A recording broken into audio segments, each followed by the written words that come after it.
Pronto, agora sim. Quem não participou, né? Quem não participou já perdeu a explicação da primeira questão, mas tá aqui, é a letra D, certo? Se alguém tiver alguma dúvida, pode mandar no chat, tá? Se ninguém fala nada, eu vou acreditar que tá tudo bem e aí a gente segue tocando o barco, tá bom? Vamos para a segunda questão. Pronto. Aqui é a número 3, né? Segunda questão. Dentre os pilares usados para determinar o perfil do investidor, um deles se refere ao objetivo do investimento, tá? Objetivo do investimento. Um dos itens que esse pilar abrange é. Então, a gente tem ali, dentro da definição do API, tá? E aí a gente aproveita até para fazer um mini resumo aqui, análise do perfil do investidor. Aqui nessa análise do perfil do investidor, a gente vai ter um formulário, né, com algumas perguntas com vencimento ali, a data de validade, né, para 24 meses, e dele vai sair lá o perfil do investidor, que pode ser conservador, vamos lá, moderado ou arrojado, né? Tudo isso aqui é feito através, né, regulado, né, através da própria CVM, né, a CVM ela vai trazer ali uma regulamentação, a Anbima também autorregula para ajudar a reforçar esses itens que precisam ser adotados, né, minimamente. Essa legislação ela não vai, por exemplo, colocar para todos os bancos que tem que fazer a pergunta A, pergunta B, pergunta C, pergunta D ou pergunta, enfim. Ela não vai dizer especificamente quais perguntas precisam ser colocadas nesse formulário para se obter esse perfil. Mas ela vai dizer, olha, minimamente vocês precisam analisar X, Y e Z. De que forma? Não interessa de que forma. Você vai perguntar o que você quiser, desde que isso faça sentido para descobrir pelo menos essas características do investidor. E um dos aspectos ali utilizados, um dos pilares é justamente o objetivo desse investimento. Então, eu preciso perguntar para o investidor, tá, mas você quer aplicar aqui no CDB para que motivo? É para aposentadoria, é para o casamento, é para trocar de carro, enfim, vai ter uma pergunta lá com algumas alternativas. Essa pessoa vai responder e aí, de acordo com a resposta que ela der, vai sair o resultado lá na frente, de qual é, né, o perfil dela. E aqui a gente tem, né, para chegar nesse objetivo do investidor, para o objetivo desses investimentos, desculpa, a gente tem algumas alternativas ali, né? Tem o valor e os ativos que compõem o patrimônio do investidor, tem o período em que ele será mantido para o investimento, a necessidade futura declarada e os produtos, serviços, operações com os quais o investidor ele tem familiaridade. Então, essas aqui, se vocês olharem essas alternativas, isso aqui é módulo 2, tá? É aqui que derruba muita gente. Opa, mais uma vez eu passei sem querer. É aqui que derruba muita gente. Então, o porquê que derruba muita gente? Todas essas quatro aqui, elas estão lá na instrução da CVM. Não tem nenhuma dessas daqui errada, tá? Você vai precisar olhar o valor e os ativos que compõem o patrimônio daquele investidor. Você vai precisar fazer isso. Você vai precisar também saber qual o período que vai ser mantido esse investimento, tá? Qual o prazo, né? E a necessidade futura também desses recursos, assim como se aquele investidor ele tem conhecimentos suficientes sobre aquele produto ou serviço prestado. Então, as quatro aqui estão corretas, tá? E aí, mais uma vez, é nesse momento que muita gente acaba errando a questão, tá? Mas uma delas precisa estar vinculada ao objetivo do investimento, tá? Então, é isso que a questão quer. E justamente a própria Ambima, ela vai, vamos colocar assim, de uma forma bem esperta, né? Bem para dificultar mesmo, ela vai colocar as quatro que tem na lei. Então você vai ler e vai fazer, pô, mas eu lembro de ter visto tudo isso aqui na lei, né? Mas aí você vai precisar, justamente, primeiro, a gente vai, e aí que é uma tática que a gente também sempre traz para resolução de questão, é descobrir o que que a questão quer. Então, o que a questão está pedindo, né? Então, a questão está pedindo justamente o objetivo do investimento. Então, dentre essas quatro aqui, uma dessas perguntas, ela vai estar mais ligada a esse objetivo do que as outras, tá? Por exemplo, lá na no API, lá no formulário do API, ele vai precisar também olhar a situação financeira do cliente, tá? Situação financeira. Essa situação financeira, por exemplo, a letra A, ela está aqui, tá? Situação financeira, o valor dos ativos que tem ali dentro da carteira do investimento, do investidor, desculpa. Então, é a situação financeira dele, qual que é o valor dos ativos e quais são esses ativos. A necessidade futura desses recursos, né? Também está lá na situação financeira, porque, exemplo, a pessoa pode ter 5 milhões de patrimônio, está tudo investido. Mas ela tem uma dívida de 4,5 milhões para ser paga daqui a 6 meses. Bom, isso vai afetar diretamente o perfil dele de investidor no quesito situação financeira, tá? E aí, outro aspecto também que precisa ser analisado lá dentro do API é o conhecimento do investidor com relação, com relação aos produtos e serviços prestados, que é justamente o que a letra D está trazendo ali. Então, essa a letra D, ela está tratando justamente sobre esse conhecimento, né? Então, é de fato isso que a questão está trazendo. E aí vai sobrar lá a letra B, né, que é justamente o período em que esse investimento ele será mantido, né? Então, é importante aqui também outra que pode confundir, né? O investimento o período que será mantido e a necessidade futura. O que que vai diferenciar uma coisa da outra, tá? O período que será mantido aqui é justamente o objetivo do investimento, tá? É para minha aposentadoria. Vou deixar isso por bastante tempo. A gente está falando de objetivo. Estou falando do prazo que eu quero deixar lá. A necessidade futura é, como eu falei, preciso quitar uma dívida, sei lá, de 1 milhão, 2 milhões, 100 mil reais, e eu vou usar esse ativo aqui. Então, são situações, se a gente parar para analisar, bem diferentes, né? Uma a gente está falando da necessidade do ativo e a outra é do objetivo. Eu posso usar aquele objetivo, aquele investimento, desculpa, aquele ativo, para o objetivo que eu bem entender, né? Então, pode ser também que eu use para outros objetivos, mas eu preciso separar isso. Tá ficando claro, gente? Ou tá bagunçando mais? Me digam.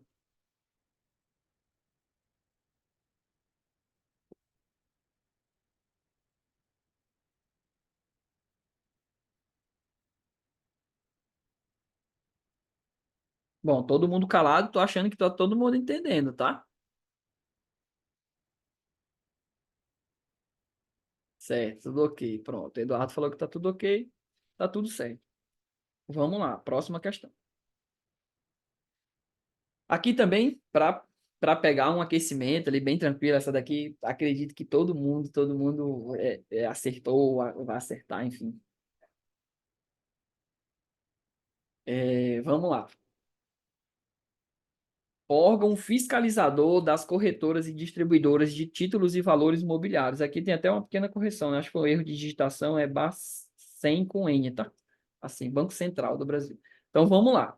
É o órgão que vai fiscalizar as corretoras e distribuidoras de títulos e valores imobiliários. Essa questão aqui ela é boa também, que a gente inclusive colocou, viu isso nos feedbacks de alguns alunos que eles trouxeram para a gente, que é justamente o primeiro tópico do primeiro módulo, né, lá módulo 1, Sistema Financeiro Nacional, sobre a estrutura estrutura do Sistema Financeiro Nacional, tá? Essa estrutura, como eu falei, é o primeiro tópico do primeiro módulo, né? Então, assim, é justamente o tema, a matéria inicial que vai voltar lá na segunda, é a letra B, tá? Letra B, tá? Período em que será mantido, tá? Período que será mantido. Pode corrigir aí no gabarito, tá? Letra B. Vamos voltar. Cadê? Pronto.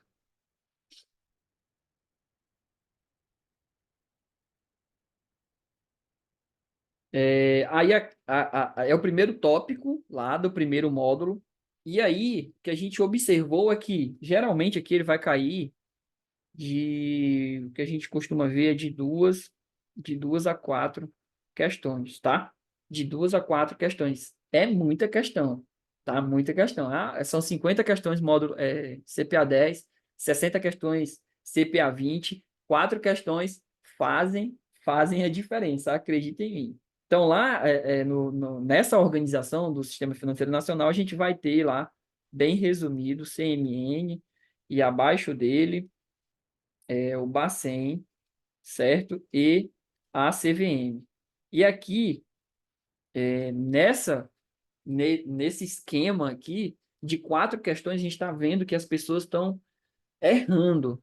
Então, assim, mais uma vez, essas questões aqui, elas são obrigatórias, o acerto delas, tá? Obrigatórias mesmo. Então, se você tem alguma dificuldade ou não está conseguindo entender o módulo um, reforça, tá? Reforça, porque ele é que vai garantir muitas vezes ali a aprovação na certificação, tá? Então vamos lá. Aqui também geralmente é uma pegadinha que às vezes a pessoa acaba caindo, né? A gente aprendeu lá que o Bacen ele vai fiscalizar as instituições financeiras, né? Bancos múltiplos, bancos comerciais, bancos de investimento, então toda aquela galera lá do que a gente já vê lá nas aulas. A CVM vai lá B3, né?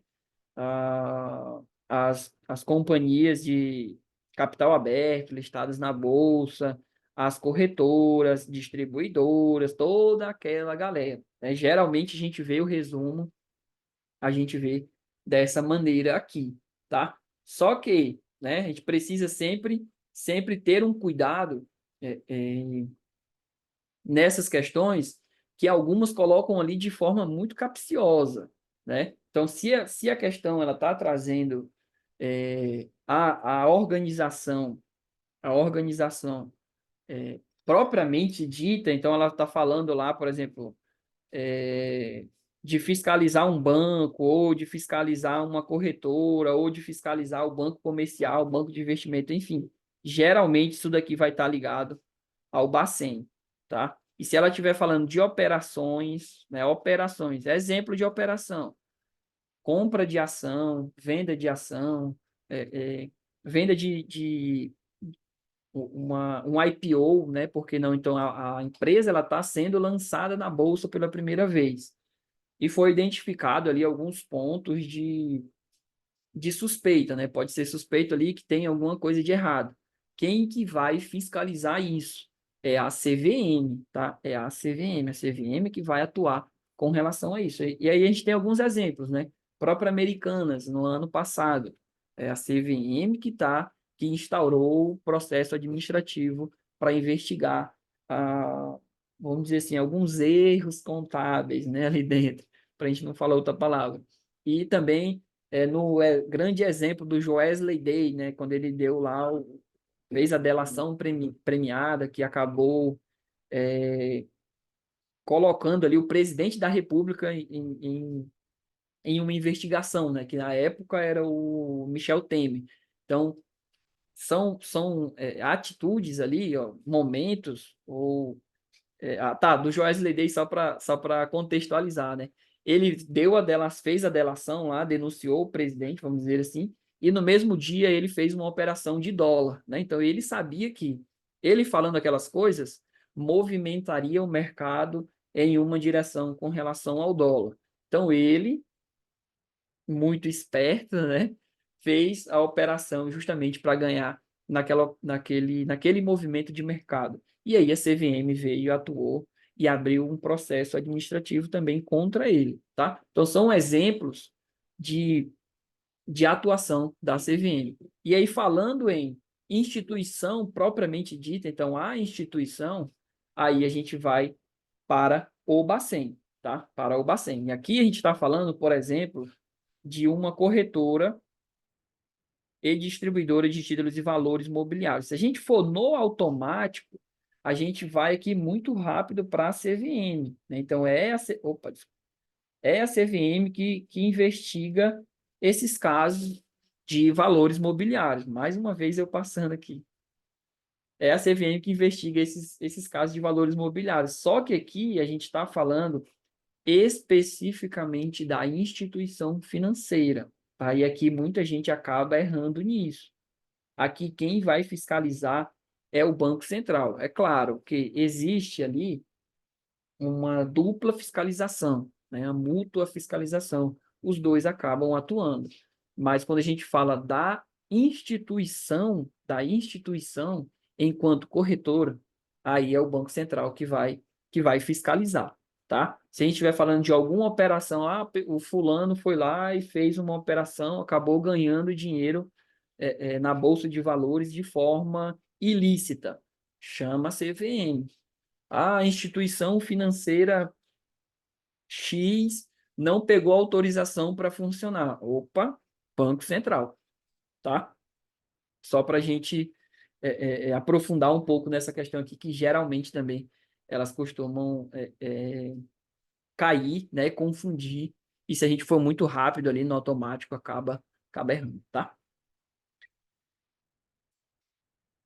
Próxima sobre a função ambiental do ASG, que é assunto novo, né? O que a gente costuma falar também é assunto bem tranquilo. Que a gente está falando de ambiental, né? Ambiental, social e governança, né? De governança corporativa. Governança. Então, bem tranquilo, essas aqui, caiu uma questão dessa que pode levantar a mão para o céu, agradecer, que é mais um pontinho garantido, tá? Então, vamos lá. Sobre a função, aí aqui está falando, mais uma vez, gente, o que a questão ela está pedindo, tá? Você precisa saber, ela está querendo saber especificamente do ambiental, tá? Então, não vai procurar nada de social, de governança aqui nas alternativas. Procure sobre o ambiental, que é o que a questão quer, tá? Só para a gente sempre fazer esse exercício aqui, para que vocês consigam eliminar as alternativas, que a gente sempre fala também, em praticamente todas as questões da prova, você vai conseguir eliminar duas alternativas, tá? Algumas você não vai conseguir eliminar as duas, pode eliminar só uma. Mesmo assim, não tem problema. Só restaram três, né? Mas a grande maioria só vai restar duas. Então, eu ficar em dúvida em duas alternativas é muito melhor do que eu ficar em dúvidas em quatro, tá? Por isso, primeiro, vou tentar descobrir o que a questão quer. Aí, segundo, eu vou lá nas alternativas, elimino o que der para eliminar, e aí passo para ali realmente para o momento da dúvida, né? E se precisar chutar, não tem problema nenhum, tá? Aí também fica mais fácil até para o chute. Então vamos lá. Letra A. Se refere à preocupação diretamente com a sociedade e as pessoas. Então a gente está procurando o que aqui? O ambiental, tá? Esse aqui está falando do social, então eu já elimino a primeira, a alternativa A, e é disso que a gente está falando aqui, tá? Um exemplo seria relações comunitárias. Então, é a empresa preocupada ali com a comunidade, né? Com algumas relações comunitárias. Também não, tá? Tá errado isso daqui? Não tá. Tá lá na lei do ESG, do ASG, mas aqui especificamente a gente quer sobre o ambiental, tá? E é justamente isso que vai fazer você acertar algumas questões que você pode ficar na dúvida ali, tá? Diz respeito principalmente à transparência em procedimentos e contas. Opa, aqui a gente está falando da governança corporativa, tá? Transparência. É possível demonstrar preocupações com aquecimento global e medida de redução e emissão de gases, por exemplo. Pronto, assim, a questão muito fácil, muito tranquila, tá? Mesmo assim, eu quis passar uma por uma ali, porque traz ali também os outros exemplos das outras duas letras, né? Do social e da governança. Tranquilo até aqui?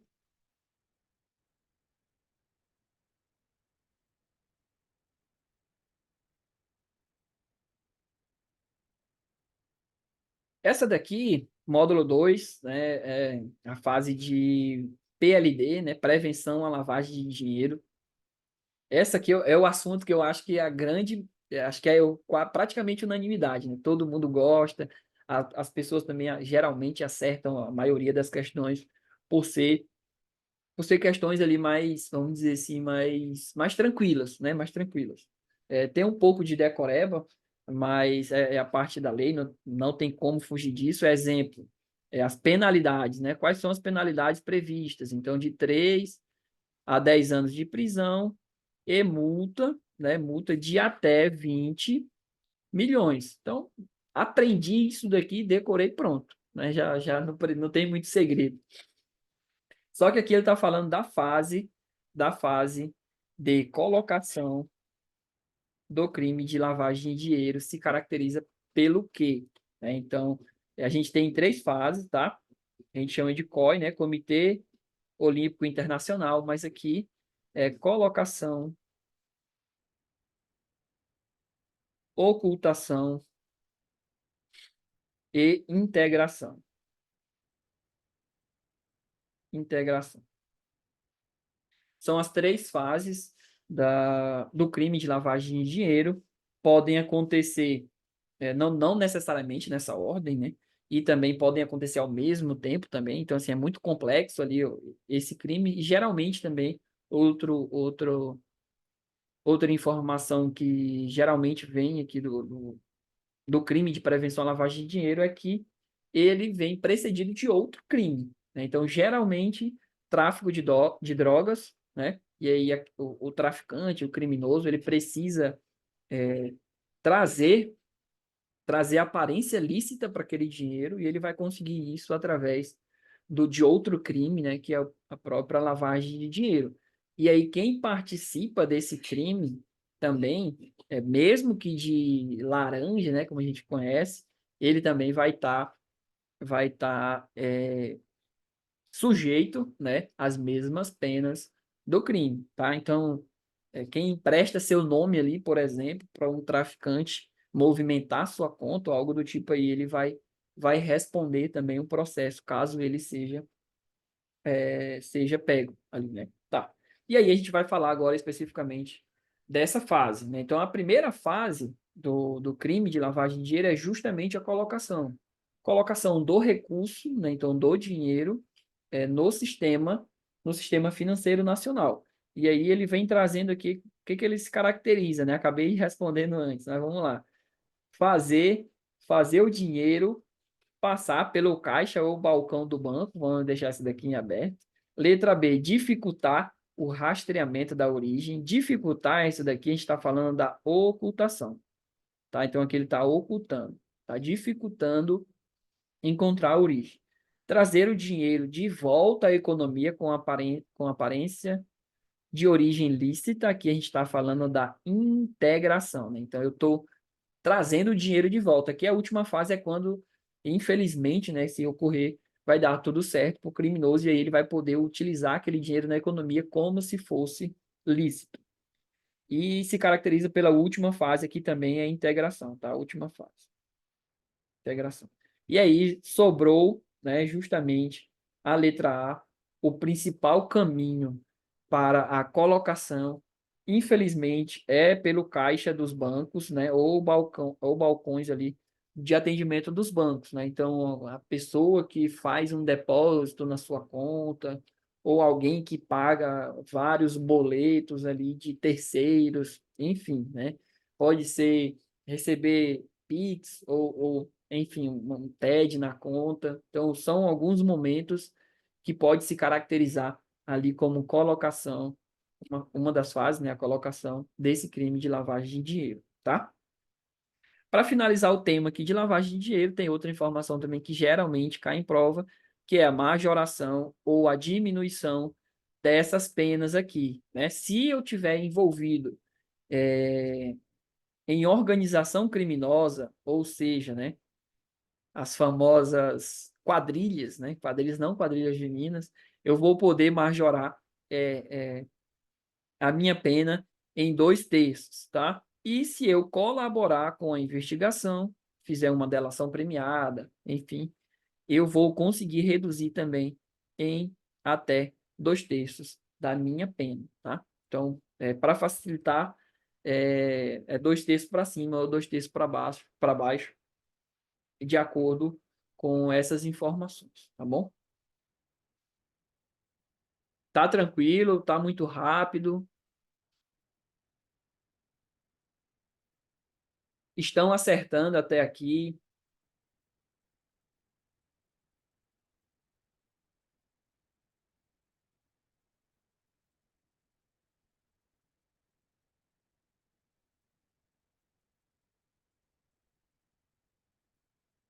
Tô dando uma olhada no chat, tá tranquilo? Pronto.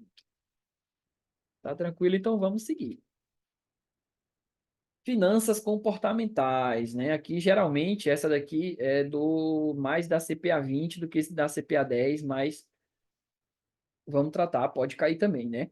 Em finanças comportamentais, vender ações que estão subindo e manter ações que estão caindo é um comportamento chamado de heurística da. Então, aqui também, além de heurística, pode ser o viés, né? É um viés cognitivo. Qual desses vieses aqui que se caracteriza por essa característica? Quando a gente fala de ancoragem, vou trazer algumas palavras-chave aqui sem me aprofundar muito, tá? Quando eu falo de ancoragem, eu trago algum valor, tá? Então, eu vou trazer um valor. Eu até uso eu mesmo como exemplo, né? Quando eu iniciei meus investimentos, aí lá em 2000 e alguma coisa, eu lembro exatamente que eu comprei, minha primeira ação que eu comprei foi por R$ 25 uma ação da Petrobras.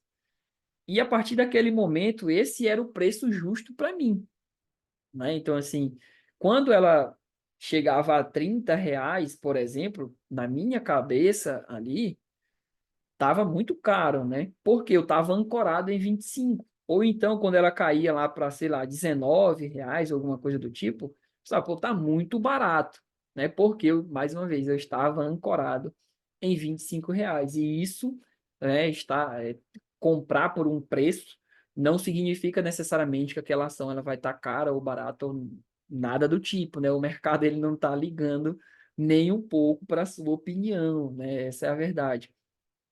Mas os investidores iniciantes, geralmente, eles já acabam caindo aí nessa heurística, né? Que é da ancoragem, tá? Então, trouxe valor, citou um valor, o fulano está comprando ação, ou acredita que aquela ação, o preço justo dela seja 30, 20, 25, algo do tipo. Fique de olho na ancoragem, mas não é o caso aqui, então não é essa. Representatividade. Mais uma vez, isso daqui como eu costumo falar que é cultural. Por quê? Exemplo, o meu pai trabalhou em uma fábrica da Heineken desde criança, né? Então, eu sempre vi que aquela fábrica da Heineken, enfim, emprega muita gente,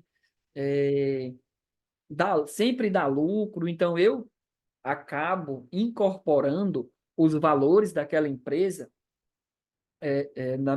no meu comportamento, né? Então, mesmo tendo uma notícia de que, por exemplo, teve uma fraude, enfim, a Heineken não está bem das pernas, por eu estar nesse gatilho, né, mental, vamos dizer assim, por eu ter essa representatividade em Heineken, eu continuo comprando ações da Heineken, porque é quase que cultural para mim que sim, aquelas ações não tem como a Heineken dar errado, né? Então, é um exemplo ali de representatividade, tá? A armadilha da confirmação aqui é quando eu procuro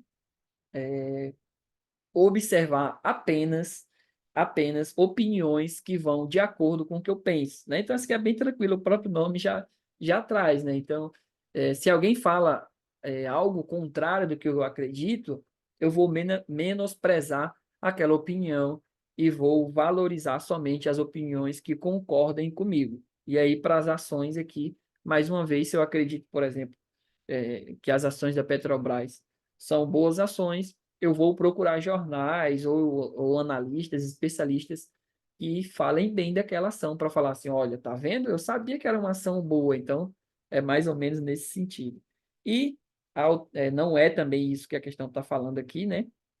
Está falando em vender ações que estão subindo e manter ações que estão caindo. Isso daqui é puro e simplesmente a aversão à perda. Por quê, né? A gente vai pensar, subiu, eu logo vendo porque eu tenho medo de cair, e aí eu perder aquele dinheiro que acabou valorizando ali.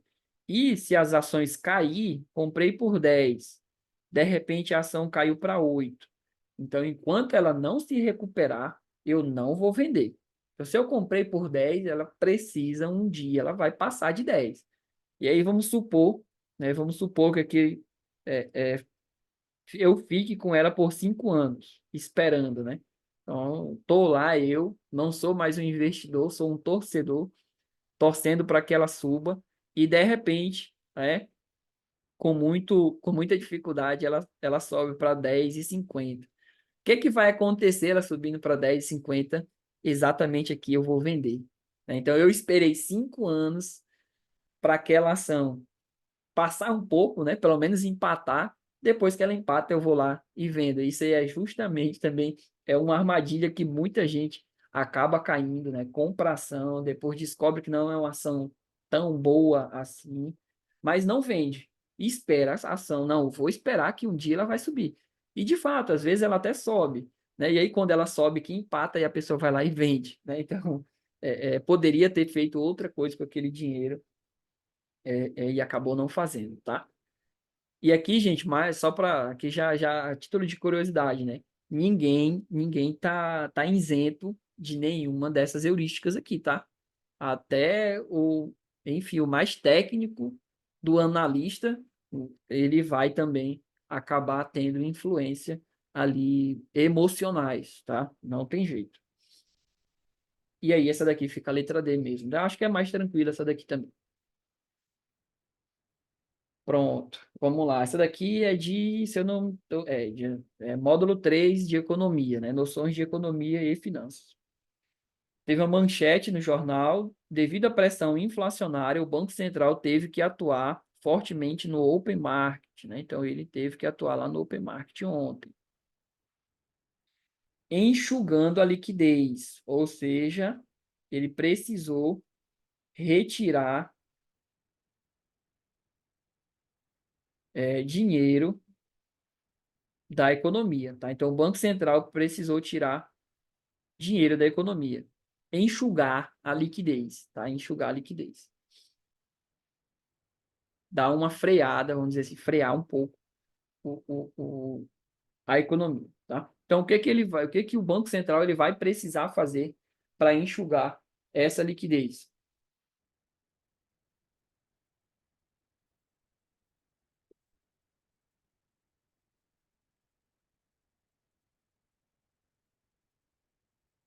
Essa daqui é aquela que geralmente gera muita dúvida. Até agora deixa eu lembrar aqui, tá? Para também não passar para vocês. Vamos lá. 10ª questão. Como que a gente vai resolver ela? Banco Central. Eu sou o Banco Central, tá? É o que eu sempre trago. O que eu preciso fazer? Aqui, eu, enquanto Banco Central, preciso frear, né? Frear a economia. Para eu frear a economia, eu preciso tirar o dinheiro da economia. Preciso tirar pouco de dinheiro da economia. Então, o que eu vou fazer para tirar o dinheiro da economia através do open market, tá? É só uma das ferramentas que o Banco Central tem para política monetária. Só uma. Outro exemplo, Selic. Então, o Banco Central ele pode subir ou baixar a taxa Selic. É outra maneira que ele tem também de enxugar a liquidez ou de uma maneira mais expansionista, trazer mais liquidez ao mercado. Tá? Outra forma também. Então, se eu preciso frear, eu vou precisar pegar o dinheiro das pessoas que está no mercado. Tá? Eu preciso pegar esse dinheiro. Então, o Banco Central, sempre é o que eu costumo trazer aqui, tá? O Banco Central ou ele vai vender títulos, ou ele vai comprar títulos. Então, já tem uma aposta ali de letra C, né? Bora ver. Ou ele vai vender títulos, ou ele vai comprar títulos, tá? Open market é mercado aberto. É quando o Banco Central ele entra ali no mercado e, como se fosse uma pessoa, compra ou vende ativos, né? E aí em grande quantidade, claro, né? Tem muito dinheiro o Banco Central para fazer isso. Então, nesse caso aqui, como ele está precisando retirar o dinheiro da economia, ele vai vender títulos. O que eu costumo falar? Se eu fiquei na dúvida aqui, seja você o Banco Central. Então, eu sou o Banco Central, preciso tirar dinheiro da economia. O que eu vou fazer? Eu vou vender títulos ou eu vou comprar títulos? Bem, se eu vender os títulos, eu vou entregar os títulos, eu, Banco Central, estou entregando os títulos e estou pegando o dinheiro da pessoa. Então, nesse movimento, a gente já consegue observar que ele está tirando dinheiro da economia, e é isso que ele precisa fazer para enxugar a liquidez, tá? E aqui a gente tem dois vendeu, né? Vendeu e vendeu. E dois comprou e comprou. Logo aqui a gente já consegue eliminar duas alternativas. Então, vou ficar em dúvida entre letra A e letra C. Mais uma vez, se eu fizer da maneira correta, eu vou conseguir eliminar, na grande maioria das questões, duas alternativas, gente. Se eu eliminar duas alternativas, fica muito mais fácil eu ficar em dúvida entre, entre outras duas, tá? Vamos lá.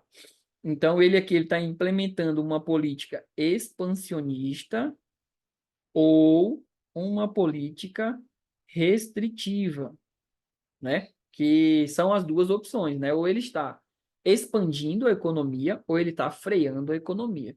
Se ele quer enxugar a liquidez, ele está retirando o dinheiro, isso ele está fazendo uma política restritiva, tá? E não e não expansionista. E não expansionista. Isso daqui não. Tá? É o que diferencia uma da outra. Hoje, a gente está vivendo uma política, aqui é o dia a dia mesmo, tá? Pode esquecer a questão.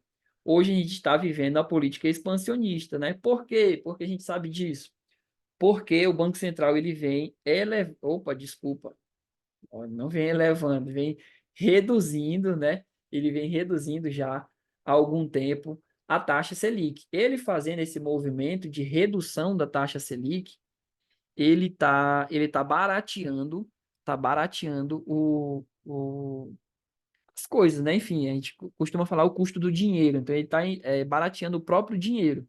Se eu for em um banco, hoje o banco ele vai cobrar X% por um empréstimo. Se eu for daqui a um ano e meio, mais ou menos, quando a Selic estiver, a expectativa é essa, né? Quando a Selic estiver um pouco mais baixa, essa taxa do banco ele vai estar mais barato, que é justamente por conta de que o Banco Central ele está aplicando uma política expansionista, tá?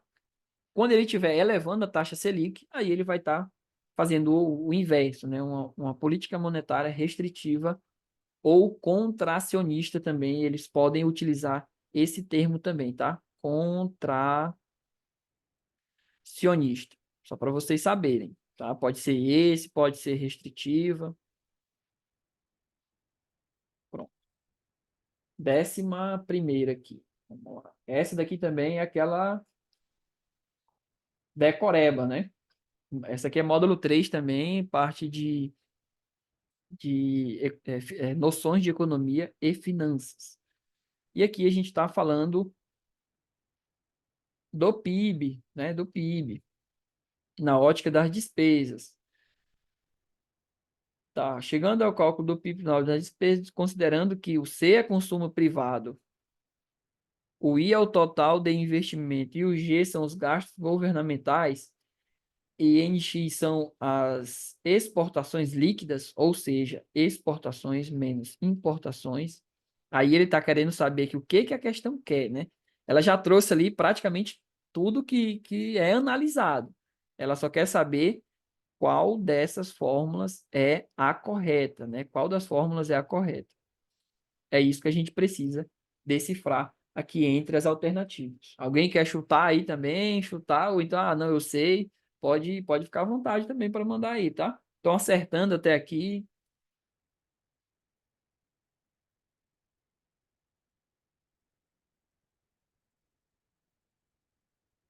Como aqui está repetido, eu só vou colocar aqui, tá? Aqui é o consumo. Vou colocar bem aqui, consumo. Aqui são os investimentos. Que investimentos, né? Que investimentos? Aqui não é CDB, não é LCI, LCA, não é isso, tá? Aqui é o investimento das empresas. Investimento das empresas. Então, é efetivamente a empresa fazendo investimento na economia. O consumo aqui é das famílias, né? Consumo das famílias. O G são os gastos governamentais. Então, o governo gastando.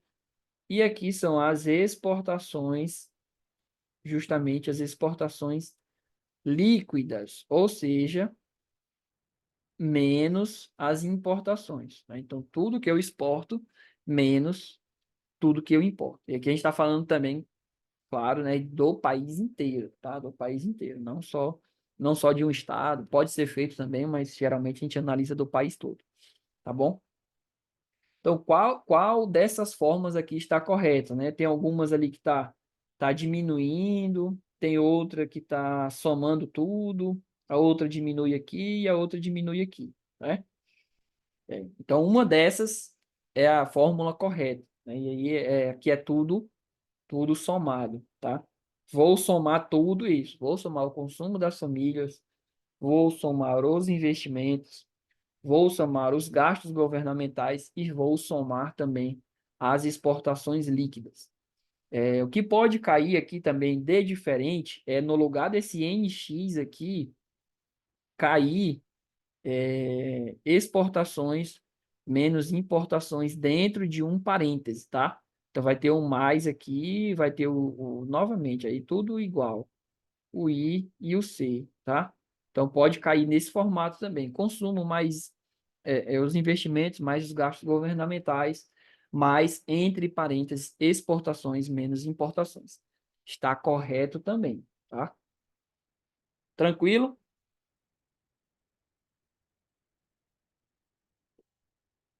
Podemos tocar o barco?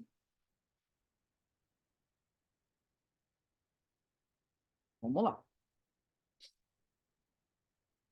Aí aqui já falando mais especificamente sobre o módulo de ativos financeiros mesmo, né? Aqui mais especificamente da renda variável, tá? Perguntando aqui o índice P sobre L, né? Então é o preço sobre lucro. O que que esse índice, opa, desculpa, o que que esse índice ele vai nos falar, né? O que que esse índice ele vai nos falar? É o valor justo da ação, é o risco de mercado, quantos anos são necessários para recuperar o dinheiro investido ou se é a liquidez de uma ação, tá? Então, o valor justo da ação não é calculado dessa maneira, tá? Existem alguns cálculos, não é esse daqui.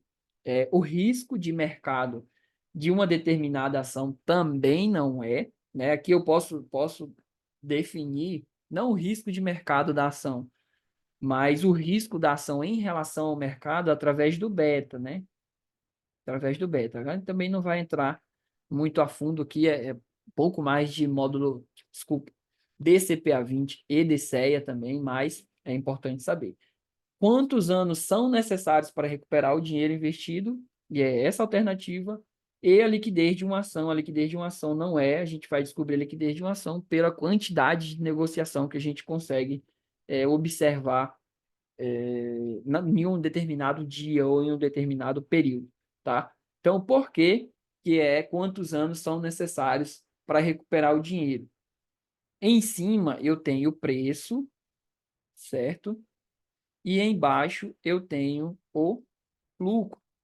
Aí embaixo eu tenho o lucro. Então, exemplo, o preço pode ser R$ 10 e o lucro pode ser R$ 1, né? Então, R$ 10, R$ 1. Se eu dividir 10 por 1, vai dar igual, né? Igual a 10. Ou seja, vou demorar 10 anos para recuperar os meus R$ 10. Vocês entendem?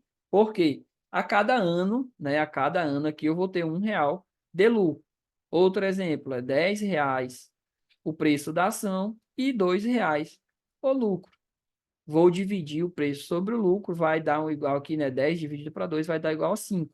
Por quê? 5 anos para recuperar o valor investido, né? Então, a cada ano eu vou ter R$ 2 de lucro e nesse cálculo eu acabo recuperando ali o meu valor investido durante 5 anos de investimento naquela ação, naquela empresa, tá? Bem tranquilo aqui, falou em preço sobre lucro, a gente está querendo descobrir o tempo necessário para eu recuperar o investimento em uma ação, tá? Bem tranquilo.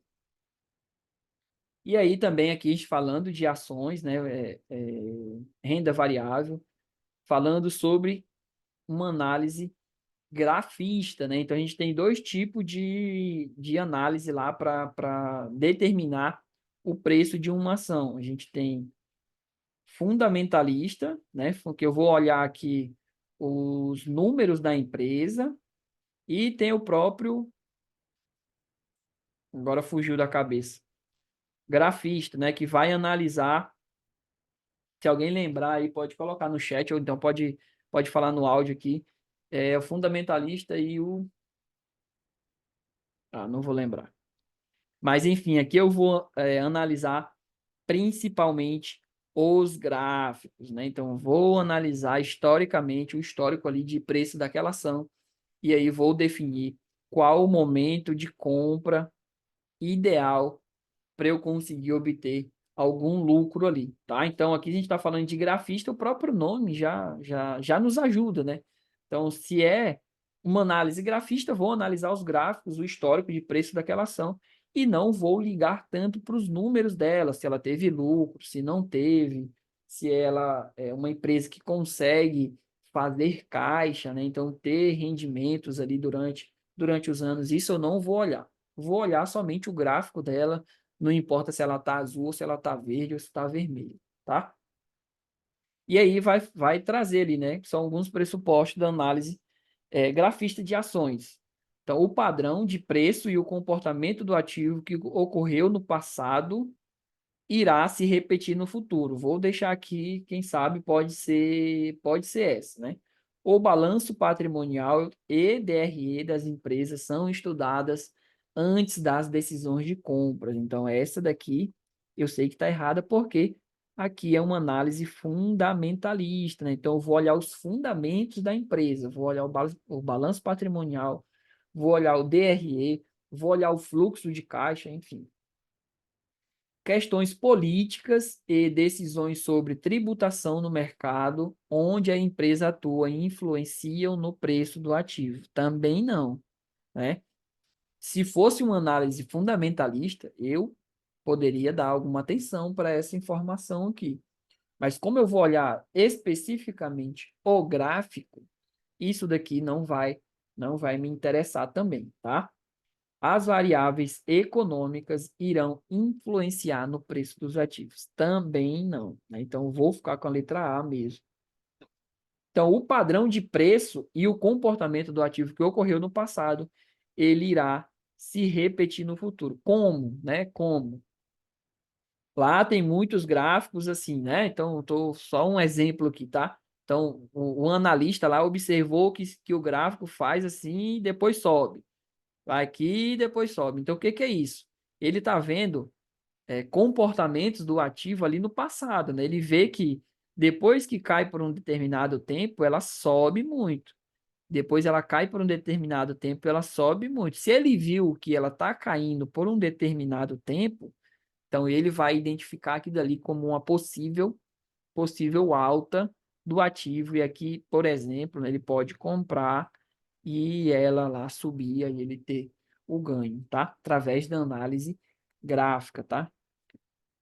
Aqui é bem tranquilo. Se a gente for parar para pensar, não importa se é balanço patrimonial, se é o presidente X ou o presidente Y, se é as variáveis econômicas, nem nada disso, né? Não são notícias que os analistas eles vão se debruçar, né? É justamente somente nos gráficos, tá? Se dá certo ou se dá errado, aí já é uma conversa para um outro momento, tá?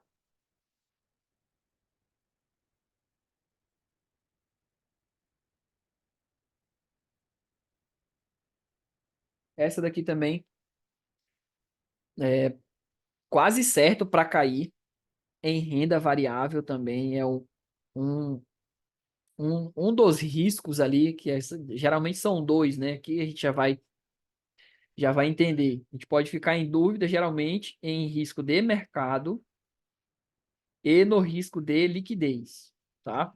Quando a gente fala em venda, o fulano comprou por 100 e só está conseguindo vender agora por 50. São dois tipos de risco que ele pode estar correndo aqui. A gente vai ver o desempate, se pode ser um ou se pode ser outro.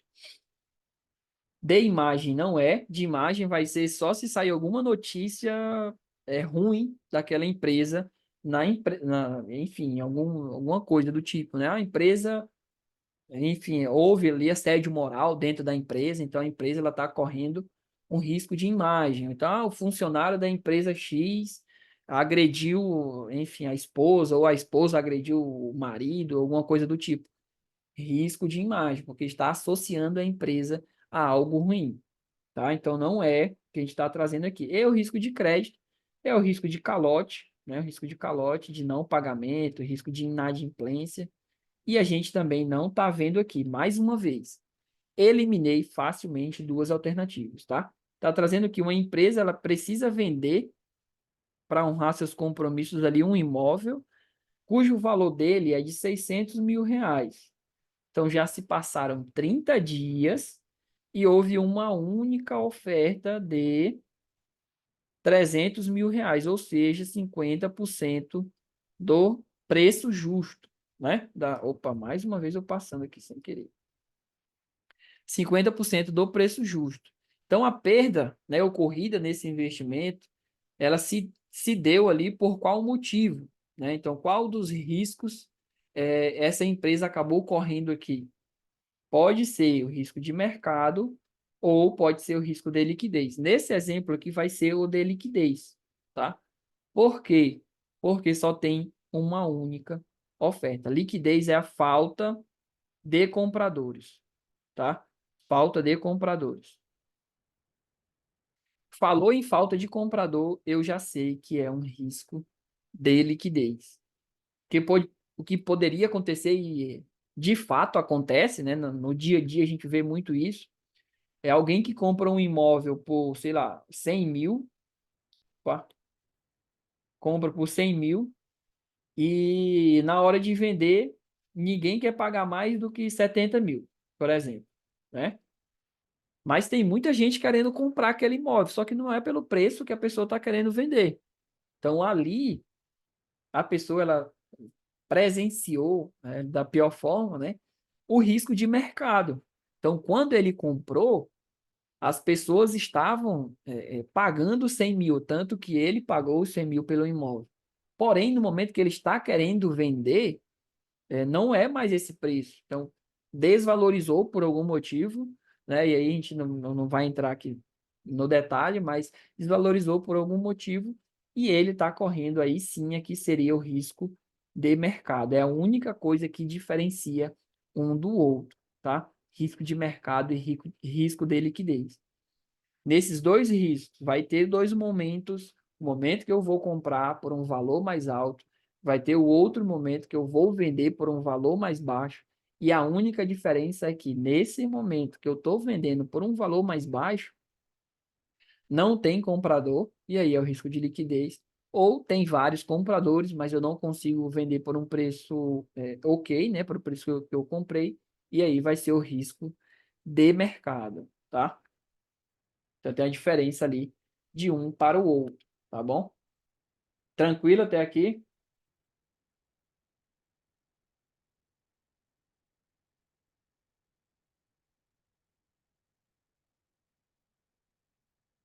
Aqui sim, né? A gente falar de módulo 5 aí o módulo mais, geralmente mais pesado da prova, né? Aquele módulo que tira o sono de muita gente. E aqui a gente está falando especificamente, né? Considerando as práticas e terminologias do mercado financeiro, especialmente no que se refere à gestão dos fundos de investimento, como é definida a linha d'água, tá? A linha d'água, gente, é para a cobrança da taxa de performance, tá? Taxa de performance. Alguns fundos podem cobrar a taxa de performance, outros podem, não podem, tá? Enfim, mas aí o cotista ele vai precisar olhar isso antes de entrar no fundo, tá? Então a primeira ela vai trazer que a linha d'água é uma metodologia adotada para calcular e limitar a cobrança da taxa de performance, tá certo? Em um fundo de investimento, levando em consideração o seu benchmark. Até aqui tá tudo certo. Provavelmente pode ser a letra A. A linha d'água é uma fórmula matemática aplicada para determinar a taxa limite máxima de remuneração do administrador. Não, né? Então não é. E de um fundo de investimento baseada nos resultados obtidos. Também não é. É a taxa de remuneração do gestor aqui, tá? Do gestor. O gestor que vai comprar e vender ativos é o gestor que vamos dizer assim, vai ser ocupado, né? Vai ser ocupado por aquela performance.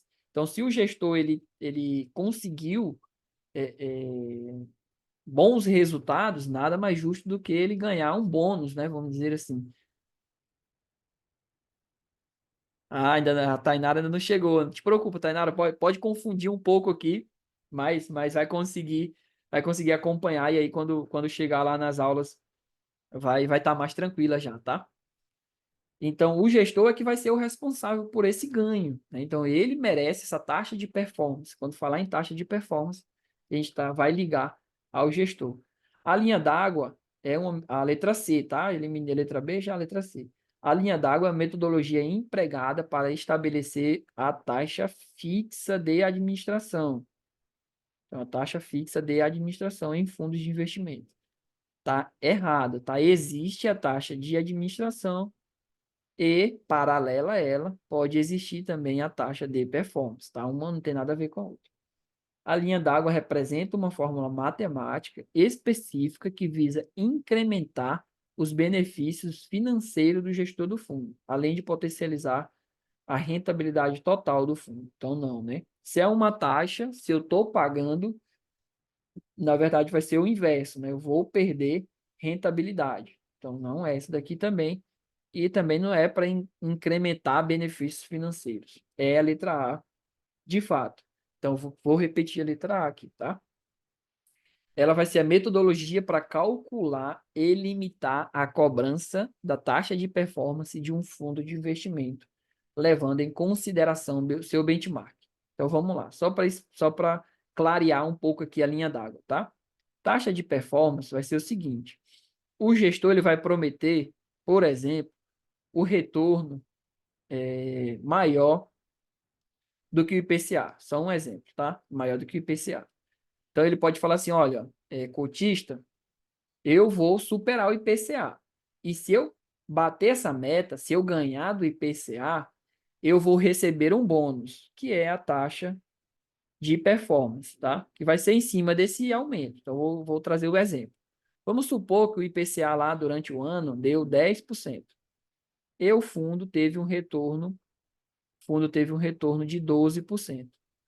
O gestor vai falar assim, olha, eu não te falei que eu ia ganhar do IPCA, passei 2%. Então, em cima desse 2% que ele ganhou, ele vai receber uma taxa de performance. Pode ser, por exemplo, desses 2% aqui, tira 10% e pode ficar para ti, do que a gente ganhou a mais. E aí o gestor ele vai receber esse bônus, tá?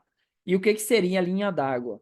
A linha d'água é justamente, é muito parecido quando tem enchentes que fica a linha d'água aqui na parede, né? Então a gente sabe assim, olha, a água veio até aqui porque a gente consegue observar a linha d'água, né? Então, é exatamente nesse mesmo exemplo. Então, vamos supor, por exemplo, é o mesmo exemplo aqui dos 10% e dos 12% lá, tá? De, de IPCA e do fundo. Só que aí vamos supor que no período seguinte, o IPCA ficou em 8%, tá? E o fundo ficou em 10%. E aí o gestor vai falar assim, olha, cotista, mais uma vez, eu consegui ganhar do IPCA, vou pegar a taxa de performance. E aí é a linha d'água que vai proteger. Falar assim, não, epa, pera lá. Tá certo que você ganhou do IPCA, mas você precisa ganhar também do seu próprio rendimento passado, né? Então, assim, não faz sentido eu ganhar, somente ganhar do IPCA, né? Então, assim, não, a gente precisa de uma trava a mais. Então, você precisa superar a linha d'água que está lá em 10%. Então, se você chegou aqui, ainda não bateu, mesmo o IPCA ficando abaixo, tá? Aí, no próximo período, enfim, se ele superar, aí vai ser uma nova linha d'água, tá bom? Aí vai equilibrando esse ganho do gestor também. Isso daqui é letra A, tá? Aproveitamos para trazer um breve resumo ali. Mais um de fundo de investimento aqui, tá? A gente está rápido, tá tranquilo, tá muito rápido. Preciso que vocês falem, tá?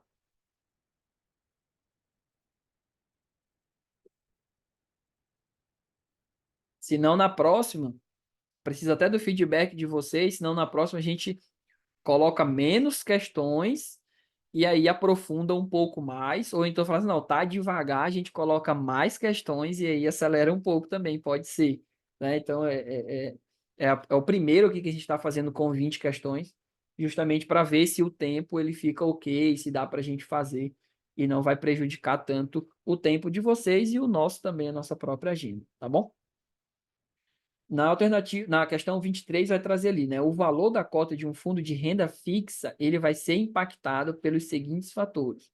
Então, ele está querendo saber opa, borrei o valor da cota, tá? Ele quer saber o que que vai impactar o valor da cota. E aí a gente tem lá quatro alternativas, né? Posto de renda semestral, que é o Come Cotas, a alteração da metodologia adotada para contabilização dos ativos, provisionamento da taxa de administração, taxa de performance e outras, e o pagamento de juros de títulos de renda fixa. Então, ele quer saber aqui, dentre essas afirmações aqui, qual é que está correto, tá? Aqui também é outro ponto de atenção. Você precisa olhar para saber se está pedindo o correto ou se está pedindo o incorreto, o exceto, o porém, o além, enfim, precisa saber que o que que a questão está querendo. Então, ela está querendo os que os que vão de fato interferir no valor da cota. A gente já tem de cara aqui o Come Cotas falando, né? E aí a gente já sabe que o Come Cotas, ele não vai interferir no valor da cota, ele vai interferir na quantidade de cotas. Só para exemplificar aqui, ele vai ser cobrado lá no mês de maio e novembro, né? Esses meses aqui, ó, quem já viu, tenho certeza que já sabe decorado aqui, vai ter o pagamento do Come Cotas, né? Lá no último dia útil do mês de maio e no último dia útil do mês de novembro.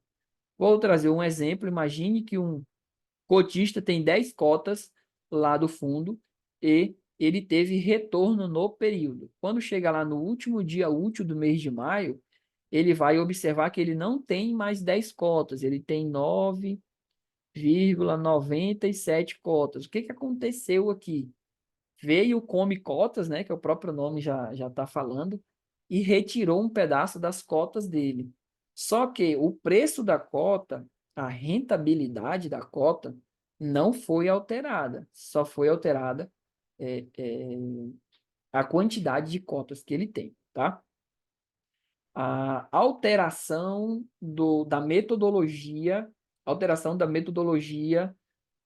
adotada para a contabilização dos ativos, né? Então, se eu alterar é, essa metodologia, eu posso ter, sim, impacto ali no valor da cota, né? No valor da cota. Então, eu usava a metodologia X para contabilização dos ativos e agora eu estou usando outra metodologia, tá?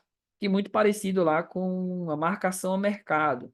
Tá? Então, eu fazia de uma maneira, agora eu estou fazendo de outra. E isso pode impactar, de certa maneira, ali, o valor da cota. A cota valia 10, agora passa a valer 12. Enfim, pode ter alguma interferência ali nesse sentido.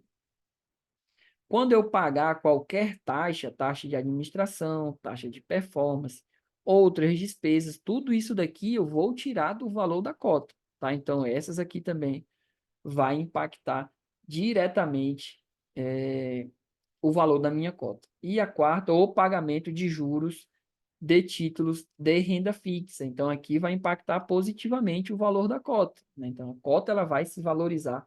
E aqui está correto também. 2, 3 e 4. Alternativa A. Aqui também o que a gente pode facilitar para a gente, né? Eu sabendo que o come cotas não interfere, eu já consigo eliminar mais uma vez, né, duas alternativas.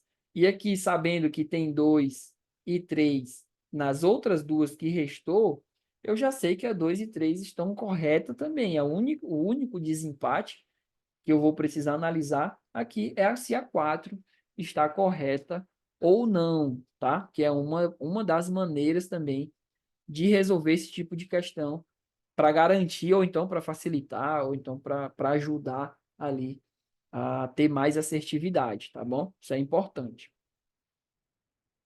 Bem tranquilo. Vamos para 25. Imposto de renda em títulos públicos federais, né? Então, aqui também, não só títulos públicos federais, mas a renda fixa como um todo vai ser da mesma maneira, né? Da mesma maneira. Então, vamos lá, a 25. O fato gerador é o resgate no vencimento do título. Tá errado isso daqui. O fato gerador não é o resgate, tá? Não é o resgate. É o ganho vamos dizer assim, o ganho de capital, né? O retorno. E não o resgate, tá? É o retorno. Letra B. A alíquota cobrada reduz conforme o tempo de aplicação, tendo como menor valor 15%. Então, essa daqui está correta, né? Está correta. Mas vamos ver as outras. É cobrada uma alíquota fixa de 15%. Ela não é fixa, tá? O pagamento do imposto de renda é de responsabilidade do investidor. Também não, tá? Aqui na renda fixa e nos títulos públicos federais, quem vai ficar responsável por esse pagamento é a empresa que está vendendo, ou seja, a instituição financeira, né? A corretora, ou banco de investimento, ou banco comercial, enfim. A instituição que você fez aquela aplicação, quando você resgatar aquele valor, ele já vai cair líquido de imposto, ou seja, a própria instituição ela já vai reter o imposto e já vai passar para a Receita Federal. E a menor aqui a gente vai fazer a tabelinha só para não perder o costume, né? Uma tabelinha que não tem jeito, vou precisar levar ela para a prova. Depois que eu aprender isso daqui, vou levar para o resto da vida, né?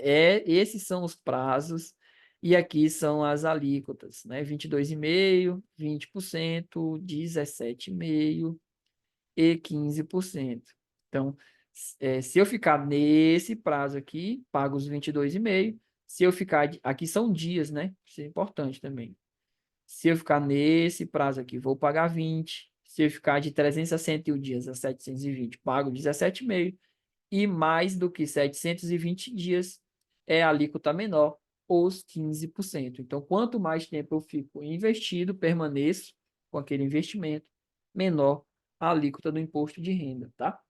Isso para todos, todos os títulos de renda fixa. Alguns são isentos, né? A gente também não vai entrar aqui, né, no detalhe, mas quem não for isento vai cair nessa regra.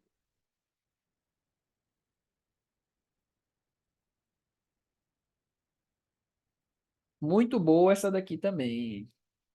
Aqui falando da renda fixa ainda, né? Títulos de renda fixa.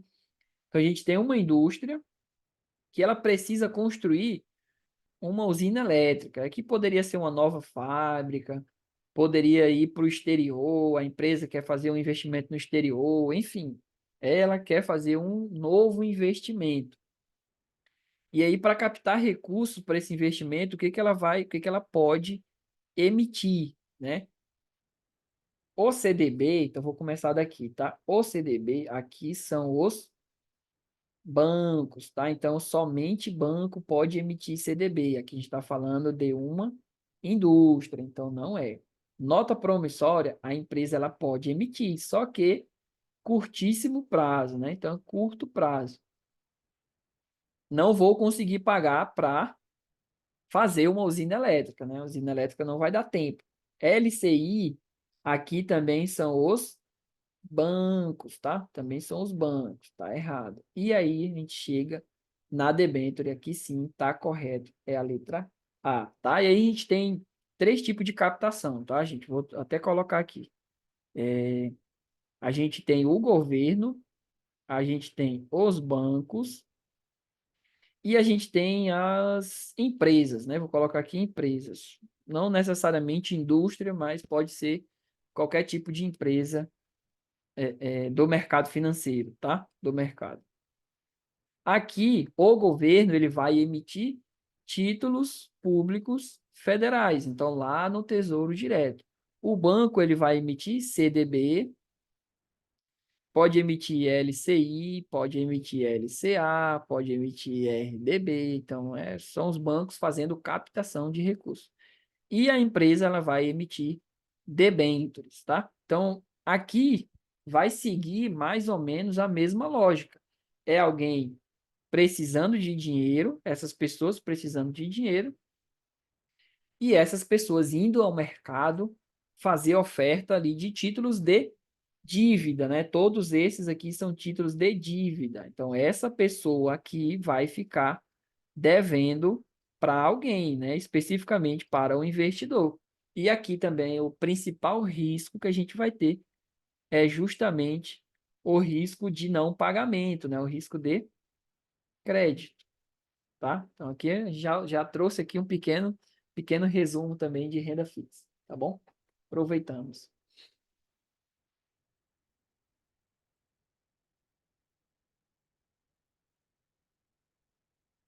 Vamos para a alternativa. Vamos para a alternativa 27. Sobre os ganhos líquidos auferidos em operações de mercado à vista, que a gente está falando de mercado de ações negociadas em bolsas de valores, aí vai estar falando de imposto, né? Todas as alternativas aqui trazendo um pouco de imposto. Ela quer saber sobre os ganhos líquidos, né? Então, como que vai ser o pagamento desse imposto aqui, desde CPA 10 até o CEA, pode cair questão nesse sentido aqui, tá?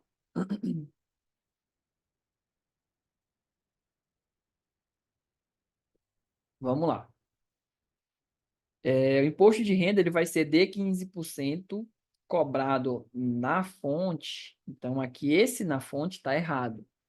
Aqui é o próprio investidor, tá? Diferentemente lá da renda fixa. Na renda fixa, sim, vai ser retido na fonte.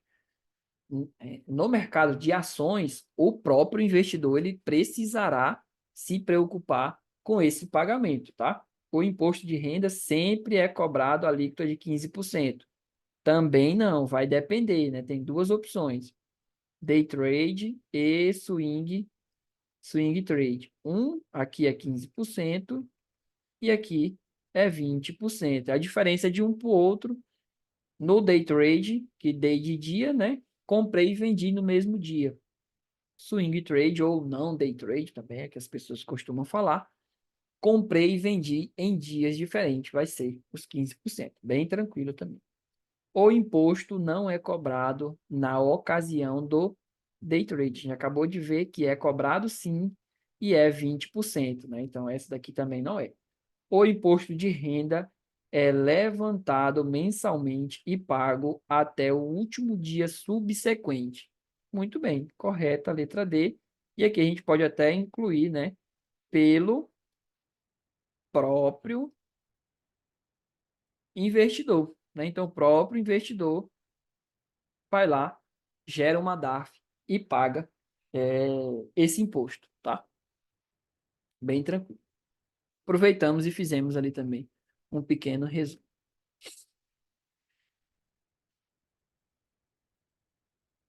28, vamos lá. O investimento indicado para o cliente que deseja ter a taxa de juros real além da variação do IPCA. O que que é isso, né? É o investidor que quer ganhar da inflação, né? Então, ele precisa ganhar da inflação. Ou seja, precisa ter ganho, tá falando aqui, precisa ter um ganho, uma taxa de juros real, através do IPCA. O IPCA é medida de inflação. Então, qual desses títulos aqui é que vai pagar esse esses juros, né, além da inflação? E aqui não tem jeito também, né? A Tainara já tinha falado ali que não tinha chegado, talvez ela não chegou nesse módulo aqui ainda. Vai confundir um pouco aqui, mas a gente vai ver também que aqui não tem jeito, é o puro e simples decoreba, né? Título público federal, a gente vai ter lá 5, né? LFT, LTN, NTN-B, NTN-B principal e NTN-F, tá? Então, vamos ter esses cinco títulos aqui e cada um deles vai acabar pagando ali algum indicador, enfim, trazendo alguns juros, né? O LFT vai ser a Selic, LTN vai ser pré-fixado, NTN-B será a inflação, NTN-B principal a inflação também e a NTN-F pré-fixado. Então, aqui a gente já tem a resposta aqui da questão, né? É uma das duas NTN-Bs aqui que vai pagar esse título. A NTN-F é pré, não vai garantir uma taxa de juros real. LFT muito menos, vai pagar Selic.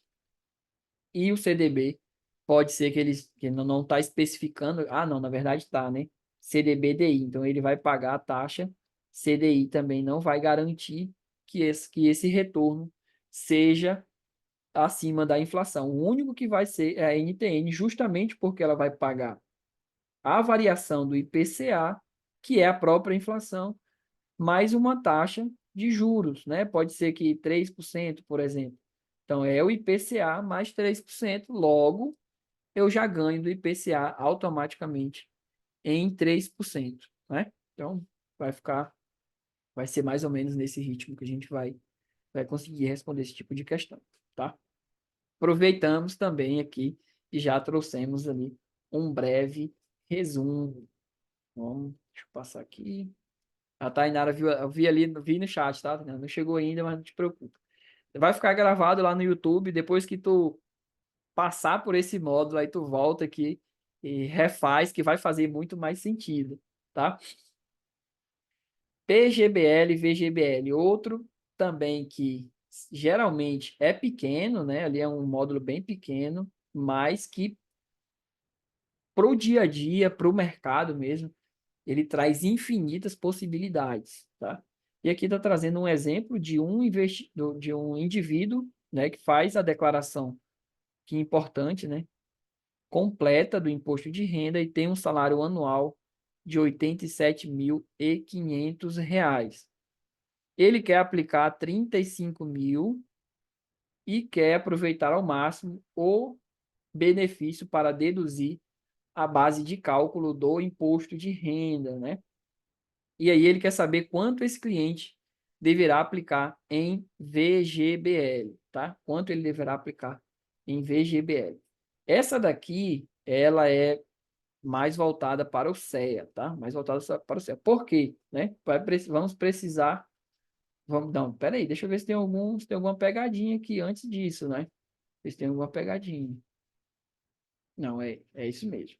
A gente vai precisar fazer o cálculo aqui, tá? E a gente vai fazer. Vamos lá. Primeiro, a renda dele, né? 87.500. Renda tributável dele, 87.500. E ele vai dispor para o PGBL justamente 12% dessa renda, porque o PGBL é que traz o benefício de deduzir da sua renda tributável até 12%. Para as questões de CPA 10, de CPA 20, onde eu não posso levar a calculadora, pode cair esse tipo de questão também, mas geralmente eles vão usar lá, por exemplo, 100 mil, né? Então, 100 mil. E aí, não preciso de calculadora para saber que, caso o investidor faça em PGBL, ele vai fazer aqui, por consequência, né, 12 mil, ou seja, os 12% que ele pode utilizar o benefício de investir em um PGBL, tá? E o que sobrar, ele vai fazer para o VGBL. Aqui a gente consegue até eliminar, né? Porque o que ele vai falar aqui, né? Colocar tudo em PGBL. Então, assim, não, tá? Então, se a gente pegar 87.500, e aqui não tem problema, tá? Pode usar a calculadora. E tirar daqui 12%, deixa eu só fazer aqui na calculadora, ver quanto é que vai dar. Opa, acabei saindo. Só um minuto. A gente fazer, vamos lá. Quem sabe faz ao vivo. Se alguém tiver uma calculadora mais fácil aí também, pode tirar, tá? Mandar lá no chat, não tem problema. Aí quem sabe a gente já chega até na alternativa. 87.500, não é isso? 87.500 vezes 0,12, os 12%. 10.500. Deu aqui os 12%, um valor de 10.500. Para quem está estudando para CPA 10, para CPA 20, mais uma vez, não se preocupe com cálculo, tá? Aqui é somente para o CEA. R$ 10.500 vai para o PGBL, tá? Só que aqui ele está perguntando quanto vai para o VGBL, tá bom? Esse daqui é o valor que vai, deixa eu até apagar aqui, para não confundir a gente. Esse aqui é o valor que vai para o PGBL. Por que que esse aqui vai para o PGBL? Porque ele vai conseguir, na declaração do imposto de renda, abater esse valor. Daqui a pouco, depois dá uma volta lá, tá? Não tem problema. Desse valor de 87.500, ele vai conseguir utilizar os 12% para o PGBL, tá? Então, vai ser os 10.500 lá que ele vai utilizar para o VGBL. Desculpa, para o PGBL. Fora isso, ele ainda quer colocar 35 mil, né? Desculpa, quer colocar 35 mil no total, né? O total de 35 mil. Então, ainda vai sobrar. Vamos pegar 10.500 e diminuir os 35. Estou passando aqui sem querer. 24.500. Qual que a gente está? Ah, tá. 29. Deu os 35 e 24 mil. Ah, tá. 24.500. Então, dos 35 mil menos os 10.500, sobrou 24.500 reais que irão para um VGBL. VGBL, tá? Eu acredito que esse assunto aqui, ele é um dos assuntos que a gente consegue utilizar mais no dia a dia, no atendimento a um investidor, tá? Então, se chegar um investidor na instituição financeira que você trabalha, que você precisar atender, esse cálculo aqui você vai precisar fazer. Tá? Descobrir se na declaração do imposto de renda dele, se é pelo formulário completo. Primeira coisa que eu vou olhar é isso. É pelo formulário completo? É, ok.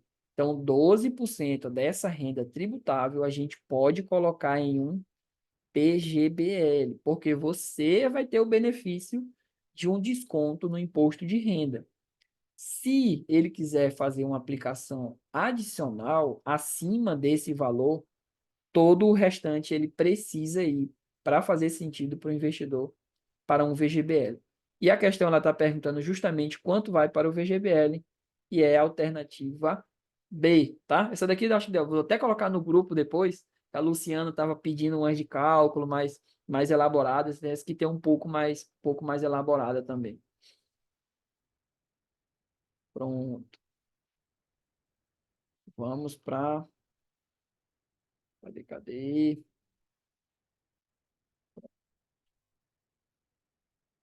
36. Um banco, ele disponibiliza para seus investimentos, tanto em ações como em CDBs prefixados de sua própria emissão. E aí ele quer saber o risco incorrido ali em cada um desse tipo de investimento, né? Então ele está falando aqui de ações e está falando de CDB. Então, quais riscos estão envolvidos ali nesses dois títulos? E aqui a questão está dividindo ali, né? Quer dizer, as alternativas tá dividindo pelo ponto e vírgula, não é isso? É, aqui. Então, a primeira parte é de ações e a segunda parte de CDB, e aí a gente vai passar pelos riscos de cada um, tá? Ações e CDB. Opa, CDB, pronto. Então, lá no mercado de ações, a gente vai... Meu Deus do céu. Deixa eu ver se eu consigo voltar aqui. Não, acho que vai fechar. Compartilhar de novo.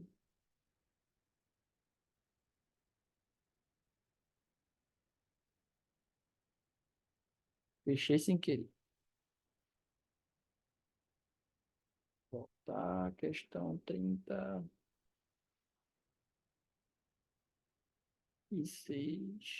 Compartilhar.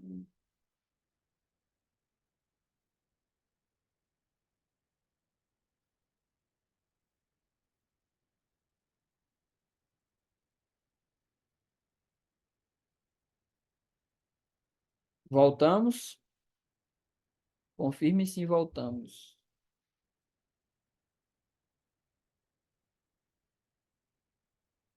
Qual que é a alternativa? Qual que é a questão, Tainara? Da 28? Posso voltar lá, vamos lá. Se for da 28, é a alternativa A, tá? 28, tá aí na tela. NTNB. Prontinho, tá na mão.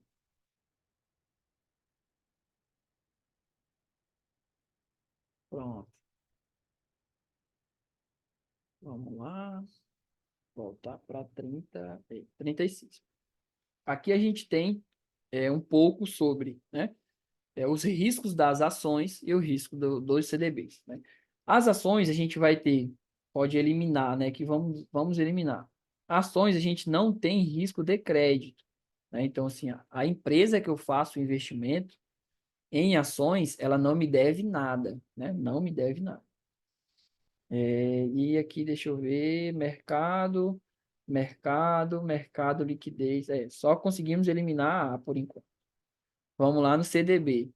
Crédito para o CDB, crédito para o CDB, liquidez e crédito para o CDB, sim, mercado, liquidez e crédito para o CDB. Aí a gente viu que as três ali a gente ainda está na dúvida, né? Então, mercado, deixa eu só ver aqui agora.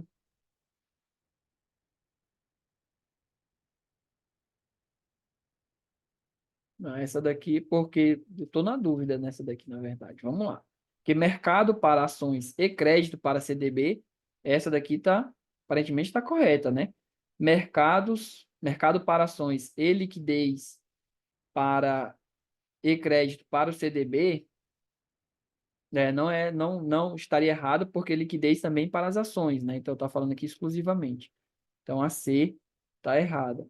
E mercado e liquidez para as ações, e mercado, liquidez e crédito para o CDB. Na verdade, aqui entre B e D, né? Só que a D, ela tá mais completa, né? Então, mercado para as ações está correto, liquidez para as mercado e liquidez para as ações está correto, mercado, liquidez e crédito para o CDB também está correto.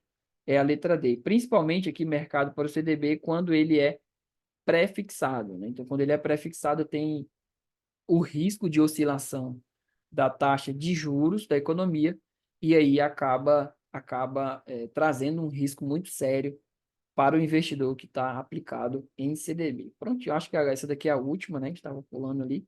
E essa daqui também é onde geralmente o filho chora e a mãe não vê, né? Então a gente tem dois fundos que têm a mesma rentabilidade e o investidor ele deve escolher aquele que apresenta o maior, né? A gente está falando aqui de medidas de risco. Pode, muito difícil, mas pode cair ali algo parecido na CPA 10, mas provavelmente vai começar a ser cobrado a partir da 20, né? Então, que tenha uma maior volatilidade, vamos por eliminação. Não, né? Volatilidade a gente está falando de risco. Que tenha um maior, sempre o maior, que né? A questão está falando do maior. Que tenha um maior beta, também não. O beta a gente também está falando de risco, uma medida de risco. E uma maior duration, aqui duration traduzindo, né, a duração do ativo. E quanto maior a duração, maior o risco também, e não é também a duration. É justamente o índice Sharpe. O índice Sharpe, tanto o Sharpe quanto o treino, eles vão tratar ali de medir o retorno sobre o risco, né? Então, quanto maior os dois, quanto maior, melhor. Então, quanto melhor o Sharp, maior o Sharp, desculpa, e quanto maior o índice treino, melhor. Por quê? Porque eu vou ter mais retorno com a mesma medida de risco, tá? Então, trazendo um resumo bem suave, bem tranquilo sobre esse conteúdo, é isso.